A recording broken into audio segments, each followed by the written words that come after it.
What's going on, everybody? Welcome to Brutal Planet Comics. I'm your host, Trey, the Brute Daniels. Oh, what a glorious day, because another episode of the Indie Corner, where I sit down with everybody from the independent community, writers, artists, directors, producers, doesn't matter if you're in the game, I want to talk to you. And today we have a very, very special guest. He is the owner of Green Archer Comics and is the creator of the Johnny Dollar comic. Give it up, everybody, for Allan Liska. How's it going, man? What is going on, my friend? How are you? I am doing good, and I want you to know that I shaved for you today because you can pull off the scruffy look. You do it really well, but there's a very fine line between me looking ruggedly handsome and me looking like an axe murderer. And I was definitely in axe murder mode this morning, so I'm like, no, I better not go on your show looking like a wild axe murderer. I appreciate that, Allan. I appreciate that, my brother. Oh my God. Just to give everybody a little bit of background, me and Allan, we met at this year, which is right now 2024, Big Lit Comic Con in Virginia. We hit it off really well. He's a great guy. He's fantastic. I can't gush enough about this guy, but I'm going to let you all get to know him. So, Allan, break it all down for us. Who are you? Where'd you come from? How did we get here? So, I am born and bred inside the Beltway. Grew up in PG County. Nice.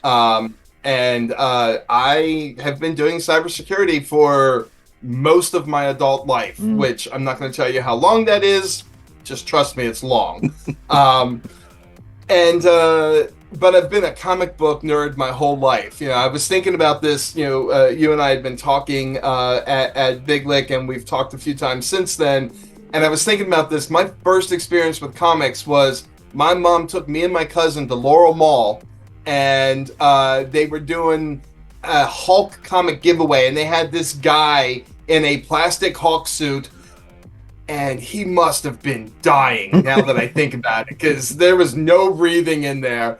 And I got my free Hulk comic, and we got to meet the Hulk, and that was it, man. I was like 6, and from then on, spent my weekends at the comic book store. So, so comic book nerd and like real life cybersecurity nerd as well. It all blends. It all comes together. But that's fantastic. And having that experience, especially being with your mom, taking you to Laurel Mall, which was then destroyed and now has been rebuilt into whatever it is, a strip mall thing or whatever it is. Now it's been rebuilt into something completely crazy. But yeah, so cybersecurity. So did you go to school for that, or did you just throw in the towel early and just want to get into a job? So I was a sociology major. So I went to University of Maryland, College Park. I was a sociology major. And then my first job out of school was working at the Survey Research Center. Okay. Attached to University of Maryland. And I became the network admin because I was the only one who was willing to crawl on the ground and plug the cables in.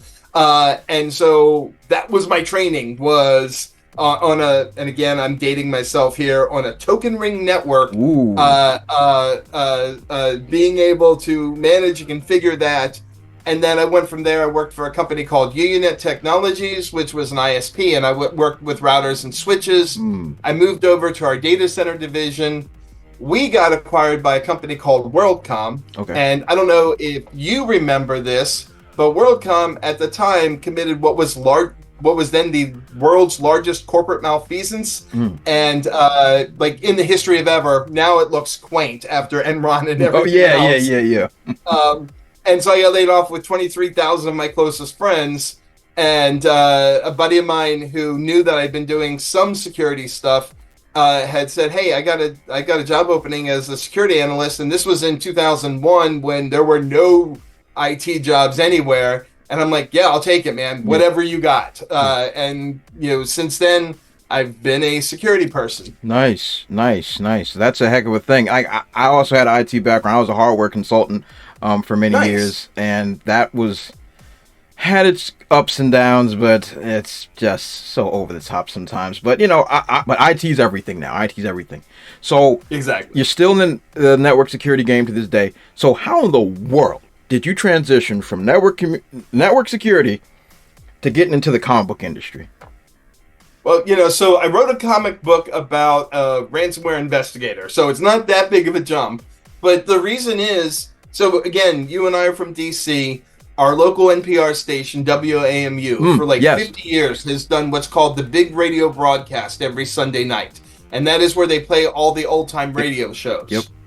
And I think I told you this story, but for the larger audience, I was a terrible student in high school and middle school and college and everywhere else. So every Sunday night, I was stuck in my room doing my homework that I should have been doing all weekend. And so what the first thing, and again, I know I'm dating myself here, first thing I would listen to while I was doing my homework was Casey Kasem's Top 20. Oh my God. I know. And then I'd switch over to listen to the big radio broadcast because I loved all those old radio shows. And Johnny Dollar was my favorite. He was a freelance insurance investigator who traveled around the world beating up bad guys. But his narrative kick was his expense account. That's how he would narrate what was happening. And the tagline for the show was "The Man with the Action-Packed Expense Account." Had no idea at 12 what an expense account was. But I love the stories. So fast forward now 40 some years, and I'm painfully familiar with the concept of an expense account. And I do travel around the world helping people with ransomware investigations. My expense account is not action-packed. I want to be very clear on that. My expense account is warmed over pizza and gray conference rooms typing on a computer. Not very exciting. Like sometimes you met my wife. Sometimes she'll come with me if the trip is to like an interesting city, and her Instagram page is filled with like all of the amazing things she's doing while I'm stuck in the same gray conference room for 10 hours a day. Ain't that always the way? It is, but good for her, man. She gets like a free vacation. I get to be the good guy because she gets to go to Melbourne, Australia, or Paris, France, or Dublin, Ireland, and she has an amazing time. Yep. And I don't mind that at all because I love her so much.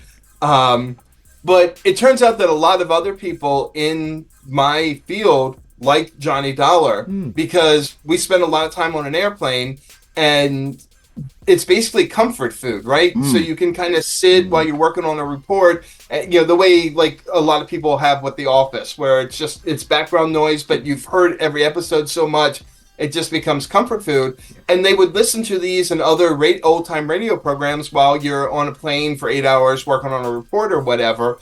And so it kind of became a running gag within a small part of the incident response community that were the men and women with the action-packed expense account. And so it just became a natural layover between, let's take this and take my love of comic books and make it kind of one. Yeah. Yeah. Right, exactly. Some people have suggested, well, you could have made turned it into a podcast. And my answer to that is, does the world really need another podcast? Allan, we need your voice, brother. We need your voice in the sea. If I ever did a podcast, I would hire voice actors that actually are professional actors to do it. But that's fantastic. So we did a Kickstarter last year for the first one, and then the second and third. And, as you know, we have got the Kickstarter running for the fourth one now. And the response has been really positive. I mean, we're not breaking any records on Kickstarter, but I don't need to do that. I need to make enough to make my fan base happy and make the kind of comic that they want to have and they want to see. And that is been thrilling. And I like you led me right to where I wanted to go next, Allan. I want to talk a little bit about yours truly, Johnny Dollar, which of course is a love letter to everything that you just described. But I have a question for you, which I'm pretty sure my listeners would love to know. Why Johnny Dollar, though? Was it just your favorite coming up? How did we get to this one being the headliner? Yeah, so, I mean, it's a relatively easy transition, right? So I have a lot of ideas for comic books that I want to make. And now, thanks to this, I have, the ability to do that. But going from a freelance insurance investigator who basically is tackling criminals that law enforcement aren't able to deal with Johnny Dollar works with the cops and all that, but he's a better investigator than most of them. He sees more things and so on. Well, cyber criminals are basically the same thing, right? I mean, how often do we actually arrest cyber criminals? Most of the time we can't, because they're either in countries that don't cooperate with us, hi Russia, or they're able to elude law enforcement, sometimes for years at a time. And so the parallels between the 40s and 50s obsession with organized crime and the organized cyber criminals today follow right through. You can actually explore this going all the way back to the pirate days, where a lot of pirates and privateers would work for the countries, and they're like, okay, these are the bad ships that we want you to attack, and then these are the ones we don't, and we'll give you money every time you attack one of the bad ships and bring us proof. So like, this is a long-standing tradition of these kind of criminals that throughout history, of these kind of criminals that law enforcement can't deal with, and Johnny Dollar comes in and is the kind of person that can deal with them, with some liberties that normally we aren't allowed to take as real incident response professionals. And that makes a whole lot of sense to me, brother. So let's jump into a little bit. We're going to take a look at your Kickstarter real quick. All right, looking at your Kickstarter here, my brother, looks like you got a goal of 3,500. You're on the way already. Looking at 2,606 at the time of recording, and looking at this, this is pretty dope. Like, I love the story synopsis that you put in front of here, and I love the fact that you have the history that's put up, and because I think that's really, really important, especially for newer audiences that may not be in tune with the past like you are, or like myself, or other people that are elbow deep. This is really cool, and I like all your cool little perks here. And I had a question about one of them, and that was the Keith Williams variant cover. Now, to those the uninitiated, Keith Williams is the man. So how did you end up pulling this off? Last year at AwesomeCon, I was kind of in the middle of this project, but we hadn't released anything yet. So last year's AwesomeCon, I had talked to him and had him do a commission. So I'm a big fan of his. I don't want to go off screen, but hanging on my wall, I've got a Keith Williams Phantom strip that he signed for me. So I've always been, not always, but I've been a longtime fan of his. And so, I reached out to him after we connected, and I said, hey, would you do a cover for me? And he said yes. And so he did a cover for our second issue, our third issue, and now our fourth issue. And I may, because we're going to do a trade book like you did with Treble, I may go back and have him do a cover for the first issue as well. And that way I've got like a complete set. But he brings such a unique perspective to everything. And, kind of his black and white covers just really stand out over, kind of over the, the other covers are all great. I love them. But his black and white and his lines and his artwork is so gorgeous that I just couldn't help it. And I'm like, name your price. And the price was surprisingly affordable. And it's just a matter of getting on his schedule. That's always, because the poor man works. Like, every weekend I see him at a different Comic-Con, or I see him posted on Instagram from a different Comic-Con or whatever. He works his tail off. So in addition to whatever writing and art he's doing, he's like at all the Comic-Cons. It's pretty amazing. And this fact that he's still going after all these years, like I know he's been doing this since the mid-late 70s. It's like he's been at this a very, very long time. To see that he's still doing it and doing his part to help the indies is always a tremendous thing. So to see that somebody with his type of pedigree is in on your stuff, that is something worth celebrating, my brother. Let me tell you that. And that's pretty dope. That's pretty amazing. So it's funny. Go ahead, Alan, for the second issue, we were at AwesomeCon together. And not together, but we both had booths at this year's AwesomeCon. and I had given him 5 copies of the second of his second cover, and we had a few, and he signed a few, for me to sell at our booth. By the end of the weekend, he had sold all of the copies he had. We didn't quite do as well, but that's because nobody knew that we had Keith Williams stuff. But I was thrilled that he was able to sell all of those. I'm like, that's amazing, man. Good on you. I hope you got a lot of money for him. Yeah, exactly. I really appreciate it. So. Yeah, he's one of the goats. So it's like it's really good. I'm like when we talked at Big Lick and you told me that he had put you on to do a cover, I was like, wait, what? Wait, back up. Wait a minute. But that's really, really good. And I'm really, really happy for you all, everybody over there, that's doing big things. So, as I like to say, Allan, I just want to put the ball in your court to shout out anybody you would like to shout out, and tell everybody where we can find you and how we can help support not only your Kickstarter but all the other things you got going on. I appreciate that. So we have a crappy Instagram channel. You can follow us there at Green Archer Comics. I'm just not good at Instagram. Join the club. Our YouTube channel, also under Green Archer Comics, is a little bit better. But that's like more general comic stuff. I can't do Facebook, man. I just can't. I try. It's I want hard. to, but I can't.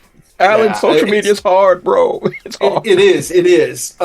So mostly follow us at greenarcher.io. That's our website. We've got a mailing list there. And as far as shout outs, just everybody in the local community. You, of course, are amazing. And I know I held it up at the beginning, but I just love your book. Oh, you flatter me.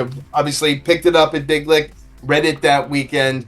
So I really appreciate it. But everybody in the local comic community has been so supportive in trying to get up and running and get started. Our local comic book shop bought 12 copies of the comics to try and sell to people, which I think is awesome. And that's Comic Logic in Ashburn, Virginia. They're absolutely amazing. But I cannot thank everybody who in the DC area that's been so supportive of everything we try and do. And of course, I couldn't do any of this without my artists because I can't draw to save my life. I'm all thumbs too, brother. Mark Oliver, Mark Oliver, Sean Decker, Rachel Disler, and Seda Temafante, who is our letterer and designer, and she's incredible because she's been like Keith. She's been doing this for so long. So all of the guidance that she gives us has been fantastic, and we need more of this. We need more or less of that, and getting the design and everything together. So amazing. The only thing that I wish I could find that I haven't is a good local printer, because all the online printers. Everybody's got bad reviews or horror stories about them, myself included, but I'm not going to bash anybody because we're about positivity today. But it's that's the one piece that I wish I had is a local printer that I could get it done. I don't know. What's been your experience? So printing has always been a challenge, and yes, I would love to find a local printer in the DC area to put me on. That would be, the greatest thing of all time. But like I mostly use Comics Wellspring. It's been the best. It's been the best bet that I've had in years because I've used other printers that are actually out of state. Sometimes the timing is off. Sometimes the binding isn't the way I want it. But Comics Wellspring has always done well by me. Over the last few years, they've done very well by me. So shout outs to them. If they're watching, they know who they are. But printing has always been a challenge, especially in the indies, because that's where.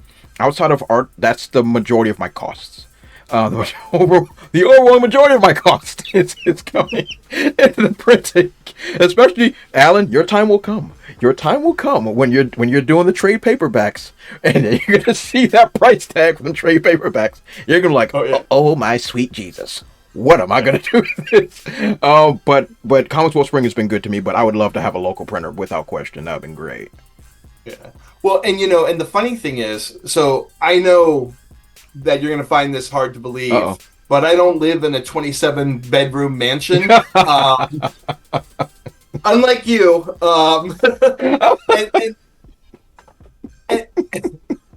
And so we have limited storage space for Yes. storing our comics. And now that we're at 4 titles and we'll be at 5, 6 by the end of July. And by Baltimore Comic Con, we'll probably be at 8 titles. Jesus Christ. Good Lord. We got a lot of stuff going on, a lot of balls in the air. Good Yeah. grief. But storing them is really hard. They take up a lot of space. Yeah. And so I can only order like in batches of 250, which when it's a trade paperback, oh my God, we're going to not even be able to do that many because I can't imagine how much space that's going to take. Take it from me. So it takes up a lot of space. Right. So like I can't get the best deals because I can't order 1,000 copies because we'd have no place to store it. And so even if I could, front the cost of printing 1,000 copies to get the really good pricing, my wife would kill me. Yes. Like we'd have to build an edition just for that. Yes. She will have your head, Allan, without question. Already she's like looking at all the comic book boxes in our living room and like, don't you have a place to put them? I'm like, no, because I need to keep my study free because my day job needs me to be on webinars and I can't have boxes and boxes of comic books behind me. Look, like behind this glorious green screen is chaos. Okay. So I know exactly what you mean. But luckily at the point you're still doing floppies. But you're talking about producing 8 issues by this fall? That's crazy. So right now we have 4. We have the first 3 issues of Johnny Dollar. Yeah. And we just released last week our cybersecurity comic book anthology called New Beginnings. That's 4. That's 4. We, my brother and I worked on one called The Green Archer, named after our company. That will be out at the end of June. Okay, Johnny Dollar 4 will be out at the end of July, and then by Baltimore, our 2 new comics, the Press Guardian, a superhero who fights misinformation and disinformation, and then The Clock, which is the world's only NTP-based superhero. So 8 issues. 8. Allan, that's crazy, bro. Y'all are cranking these things out. Fall is just a few months away. Y'all are I know, man. It's now the good news is like The Clock, we have an amazing writer who's working on that for me, and then the artist Dale. So the Clock is a Native American superhero, and so we have a Native American writer and a Native American artist working on it. And they love the concept because I know you're probably familiar with NTP, the Network Time Protocol. Oh yeah, absolutely. But could you imagine if you could ride NTP packets? Because basically you'd have access to every system everywhere. That'd be cool. And so I love that as a thing. And what they liked was a Native American superhero whose powers weren't based in like random bullcrap mysticism. Yeah. Apache Chief or whatever. It's so technology-based power, still a weird power, but a technology-based power. So that's they unique. love that. Ooh, Allan. Yeah, exactly. That's unique, big dog. I like that. I like that a lot. That's great, bro. I'm so glad that you guys are doing so well and producing so much stuff. Like when you're telling me you're dropping, by the time fall, you want to have 8 total released, and you're at 4 right now. That is impressive, my brother. That's impressive. Take if someone's been in the game quite some time. That's impressive. I've released 8 issues, and of course a graphic novel, and I've done side stuff with a couple other companies.